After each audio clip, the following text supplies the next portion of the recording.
Hmm. Itaas mo. Kakaloka ka. Ayan. Isa pa. Okay. Op. Ayan. Ang ganda. Gosh. Okay, I'm done. Dali mo na sa kwarto ko. Go. Lahat po to? Bakit? Gusto mo magtira ako para sa burol mo? Ha? Ales. Daming sinasabi. Oh yes, Mayor. Gawin mo ang lahat.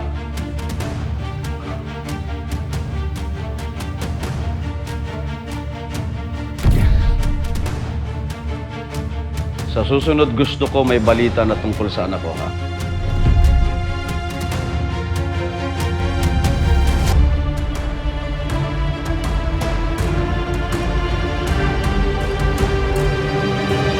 May iba pang anak si Julio?